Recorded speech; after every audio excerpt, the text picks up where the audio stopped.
Welcome to another episode of Undiscovered. I'm your host, Burton Placid, and here we have another special guest with me from Bethlehem, Pennsylvania, my captain, starting nickel at Merrimack College, Nate Palanica Jr. It's good, bro. How you feeling, bro? Doing good, man. I appreciate you coming out Bro, here. it's a pleasure to have me on the podcast. Nah, for sure. I had to get you on here before you dipped. All right, man. We're just going to talk about your journey and your upbringing through Merrimack and high school and everything. So let's start off in high school, man. Tell me about that. How was your high school experience with football and everything? Yeah, I mean, it was good. I had a great high school career. I started playing my sophomore year. Again, football is a violent game, and somebody got injured, had to step up. But unfortunately enough, I hadn't got injured throughout that season. Kind of took a back seat for the rest of that season. And then my junior year was, again, for most people, I stepped up, started playing both ways. And then heading into my senior year, we were three-time district champs. But I wasn't heavily recruited to my high school, though. That's the crazy thing. I always felt like I was overlooked, whether maybe my size, my speed, whatever it may be. But I always thought I was physically capable of playing the game. Yeah. So coming out of high school, I didn't have any O's. I had 0 O's, bro. Nothing. How did that feel? I know being overlooked, especially in the high school area, you're trying to make it out. You see other people getting offers on Twitter. Your homeboys probably getting offers. You're on Twitter trying to send your film out, seeing people get O's. How was that? And what made you continue to keep going, even though you was being overlooked and didn't have any opportunities for real? Yeah, I mean, first and first, I think I just give credit to my peoples and my family. You know what I'm saying? Not everybody could do it by themselves. I'm extremely blessed for the village that kind of raised me and brought me through everything. I feel like I said, if it wasn't for them, it would have been a lot more difficult. Yeah. But with that being said, I always believed in myself. So I always knew I could make it somewhere. I just needed a shot, I needed an opportunity. So that's why me and my family had decided I was going to do a postgraduate year, give myself another year to just get some more tape, and really just bet on myself. You know. So I did a postgraduate year at Milford Academy. It was literally probably 3 months of my life I was there. Where was that at? Milford, New York. Milford, New York. Okay. Yeah, New Berlin, New Berlin, New York, upstate area, and kind of near Syracuse. Okay. But yeah, that was a short period of time, but low key, I had a lot of character development in that time. Again, it was my first time away from home. Yeah. First time meeting people from the DMV area, and as you know, our team this past year was nothing but DMV guys and stuff. But definitely not a culture shock, but it was good to be around that kind of environment. You know what I'm saying? And that was the first time where I wasn't the guy. You know what I'm saying? I was surrounded by everybody's the guy kind of thing. Yeah. And yeah, I did, like I said, 2 to 3 months there, and there was a week where I had a concussion, wasn't playing, and then a coach, my college, had came by, and it was Coach Roback, the former DB coach that was here. He's like, we like you. He had a brief conversation with me, asked me a couple of questions. Next thing I know, him and the head coach offered me right there on the spot.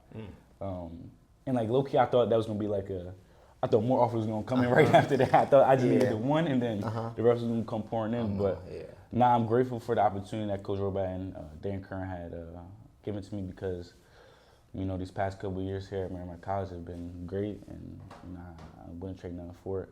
And I came in to then fast forward, and then I come into COVID. I came in 2020. I was an early enrollee, and that was just a weird time. And for everybody had COVID and had their own trials and tribulations throughout that time. Yeah.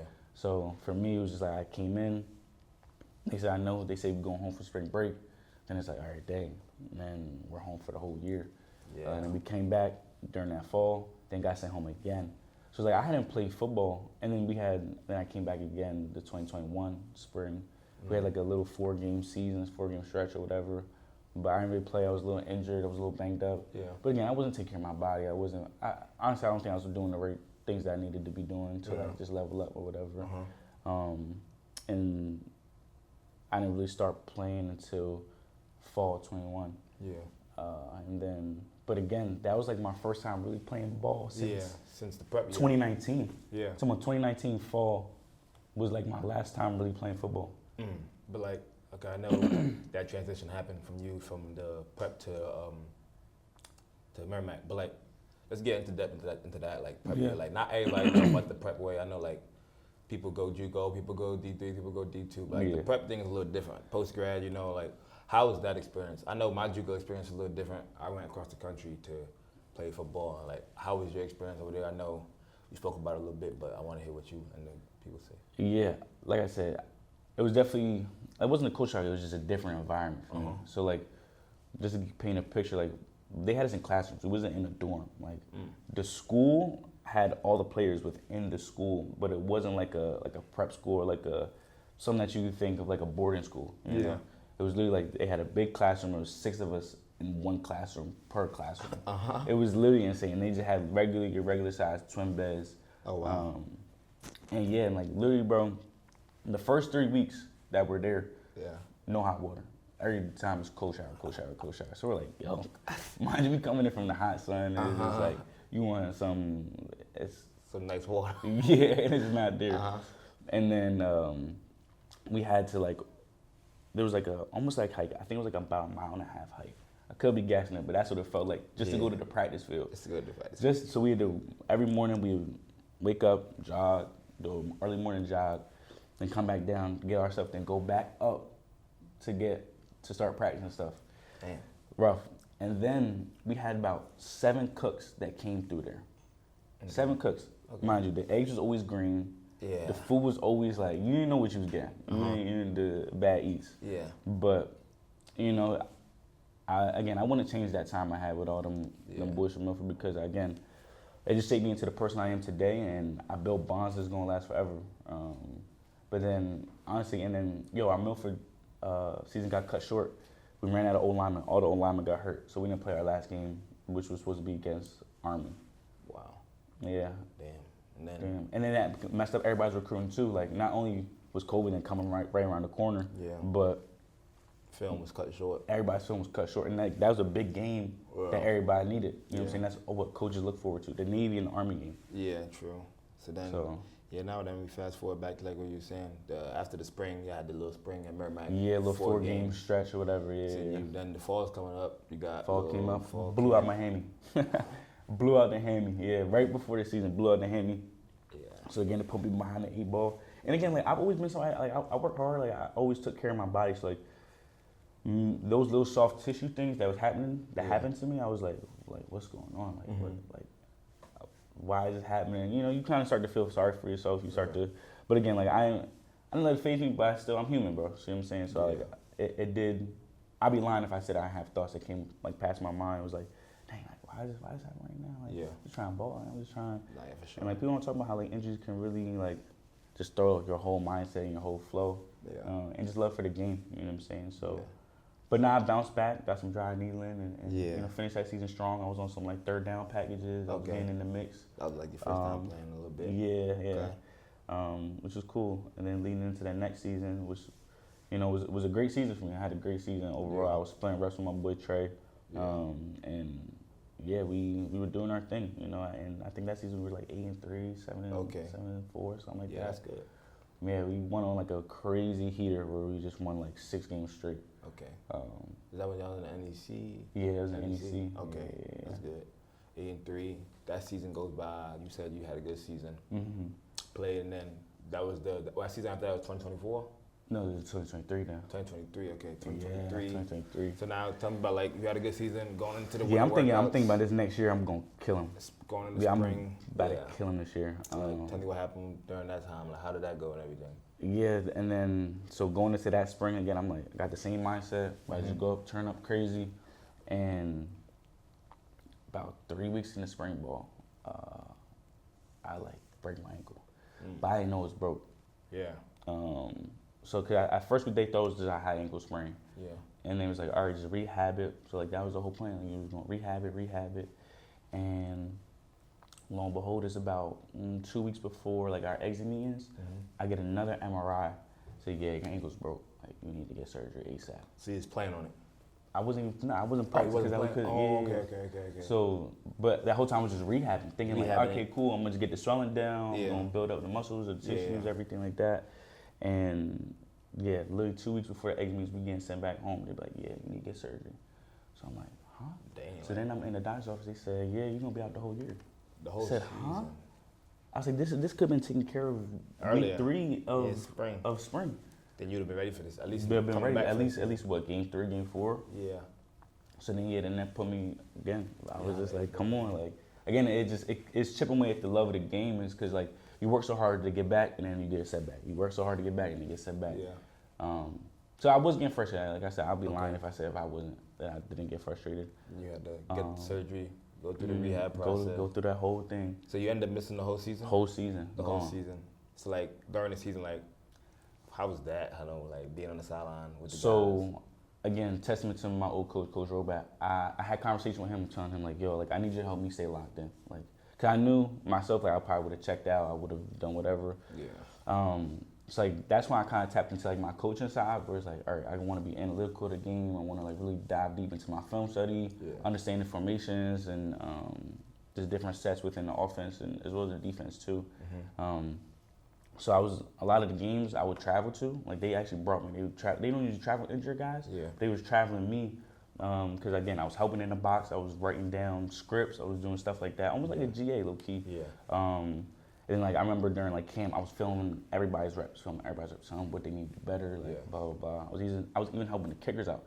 I was tracking like their percentages of just like their kicking accuracy. Yeah. Again, I was just trying to buy in, bro. I was trying to just stay. Be a team player. I love the game. You know what I'm saying? So it was just like I was trying to stay connected, because if I didn't, like I probably would have just chalked it. Yeah, that's not for sure. That's a good way to do it though, for real. Especially that year. I know being hurt, bro. Like I was hurt before, so I know how that go. Like just start doing random things. You're not even locked in no more. But yeah, that probably definitely helped the team out, helped you out, bro. Yeah, I mean I hope so. I mean people told me they thought I was a coach, and they said like the freshman that was coming in, I was a coach. They did say that. Okay, so then after that season, and how did that season go for y'all? How was that record? Honestly, I think it was a decent year. I think we middle of the pack for real. Yeah, okay. I don't think it was a crazy season. But you got winter workouts. Did you do winter workouts after that? Yeah, winter workouts, did everything. But again, so that's me coming off my 2024. Now we're going into the spring. Pulled the hammy. In the spring. In the spring again. Okay. So I'm like, yo, like what's going? Like I remember now that point was like actually a pivotal point for me, because I'm like, yo, this is like third or fourth time. Hammy. Like I'm like, yo, like is this a sign? Like is this guy really trying to tell me? I remember I'm in AT office. I go in the back room, kind of like where they do like the little concussion stuff. You know what I'm saying? I go in that room. I remember calling my peoples. I had everything together. Like I was composed. I was just mad at the time. I'm calling them. They pick up. I see my mom's face. I start choking up, bro. I didn't know what to do. I just cried. Yeah. I didn't say nothing to them. They said, "What happened?" Once they asked me, "What happened? What happened?" I said, "Lost it." And they knew as soon as I lost it, bro. They're like, "Yeah, what happened? Yeah. Like, what's the injury now?" You know what I'm saying? Was it the same hammy every time, or was it different? Nah, it was like back and forth. Back and forth, yo. And like I'm the type of guy like I would think it's good. Like hammy's just no joke, because like you think you're good, you think you could be explosive or whatever, and then right back to zero. You're back to zero just like that. Okay. You know, and then that's when Coach Gaines came in that semester. So again, I'm thankful for Coach Gaines, because I wouldn't be the athlete I am today without him, Coach Roback. But like especially him, because like he really kind of took me under his wing. Yeah. I remember that summer. So after I blew my hammy in the spring, blah blah blah, I was begging to stay here in the summer. Yeah. I stayed on my boy Grant couch. Yeah. Because again, they didn't offer me. I remember, you know what I'm saying? Yeah, I know. Only certain guys can get spots when in the summertime. Yeah. Just because it's just money or whatever. Yeah. So I was staying on my boy Grant couch. But when I first came out here, I called SG, Coach Gaines, like, yo, like, I'm really trying to work. Like, that's all I'm trying to do. I'm trying to ball. I'm trying to prove it to myself. You know what I'm saying? Yeah. Like, I don't care what anybody's think. I just want to work. I want to see where the work take me and where we going to go. You know what I'm saying? So I realized I was staying in his crib on his couch for probably the first month and a half of the whole summer session. Again, just battle myself, bro. Yeah. That's it. Make an opportunity or something. Yeah, and then turn that season, I get my first collegiate pick. You know what I'm saying? I get some traction. I get some real PT and you know, not proving it to myself, but just, you know what I'm saying, doing for people around me. Yeah. Myself. Keep going. For God, you know what I'm saying? And you know, so then then we transitioned to the final season, man. The last ride, last ride. That's when I pulled up, yo. So I remember my boy Bert in the summer. Yeah, I pulled up in the summer. Nah, I didn't meet you in the summer. I met you before that. Yeah, on the visit. Yeah, I'm on the visit. Bert was trying to nonchalant, I'm trying to tell you. Yeah, I was trying to really see the scope to see really trying to. I was locked in, but I wasn't really on my goofy stuff. So, yeah, but I came here in the summer, and then I met you before that, but that's in the summertime. Like, you really had that. We had SG up here. We had most of the guys up here really doing HD work, really pest man and all that. So we're on the Cavs, built some relationship with the guys. So like, okay, now it's your final lap, man. Like, so take me through that. I know I already experienced it with you. I already see how it go, but like, so talk about it, man. So like, my mindset was, I want to enjoy every last bit of this because I don't know what'll happen after. I don't know if I'll get the chance or the opportunity to play after this. So I really just wanted to. Soak it all in. I really did, and I wanted to be the best player, best teammate, best leader, like best everything that I could possibly be. Like whatever the team needed, like, all right, I got you. Yeah. And fortunately enough, I think that showed and kind of paid off. People elected me, the team elected me, player voted team captain. Like, and like I've been a captain, a part of every football team I've been a part of. When I went high school, when I went prep. When I came to college, I think, I don't know, it's just something that, again, my father, I think, instilled in me. But yeah, I just tried to be that for all of us. I tried to just do the right thing, and how you do anything is how you do everything. You know? So, for sure. Just being that leader and that light for guys, especially the young guys, bringing them up with me. And it's tough. It's tough because, you have a lot of people that be trying to do their own thing, or you kind of feel it right now in the DB room. It's tough. It's tough to, you're kind of stepping in those shoes right now. So like it's not an easy task to really get everybody on the same track and push a lot of people towards the same one goal. So like I said, that was like my intentions going to the season, and I think we started off great, bro. We really did. We was on. Obviously a close game, Kent for week 1 or whatever, but I think that this season went well in its ways. Obviously the record probably didn't show for it, but I think that we did a lot of good things, and some things we need to work on as every year is. But me personally, I think I had a great year. Left some plays out there. Oh my gosh, it was one in Kennesaw, but it's all good though. Not even Kennesaw, Central too. Yeah, Central, yeah. But could have had like 3-4 Steves, Yeah, it's all good though. All good. You know what I'm saying? You gotta move past it. You know what I'm saying? You gotta. It's always next play mentality, and I think, look, I think in the beginning of my career, I was stuck on like that play. Yeah. Like, I remember when I was a youngin', bro, like 2022, whatever. Yeah. I remember I didn't make a play. I'd be so in my head and we just wouldn't like next push forward. I wouldn't push forward. But I feel like, honestly, man, going here, man, I feel like you had a good season, especially as being like the leader of the room. Like, you led the way, bro. You showed the young guys that came in, like, how to do things and how not to do things. Yeah, for sure. So, man, I was very appreciative of you. You just met me, but you took me under your wing, too, to kind of, like, show me the ropes around HD, how Coach Gaines, how y'all built your little philosophy over there. So, that was a blessing, too. But, man, that last game, you ended up getting a little Stevie on senior night. Yeah, definitely did. Needed it. We was down 26, we came back. No, that was a crazy 13, game. We came back, man. We ended up winning that game. So, like, ending off with a pick, too. That's ended off with a Steve like last game. I mean, you couldn't write it, the story any other better. Nah, you know what I'm saying? You couldn't ask for any more, honestly. You know, my family's there to see it, and, like, all you guys are sharing, you know what I'm saying? It's like moments like that last a lifetime, sure. And all the hard work, all the dedication, all the years. Mind you, I've been playing football for 20 years, bro. I know you was a hooper, you know what I'm saying? You didn't play football for probably as long as me, but I think that it was special moment. And like I said, those are moments you'll never ever forget. And we'll talk about years to come, so. Nah, for sure, bro, man. Appreciate you doing this episode again, bro. Of course, bro. So, I want to say thank you, bro, and then, bro, appreciate it. Of course. All right, so.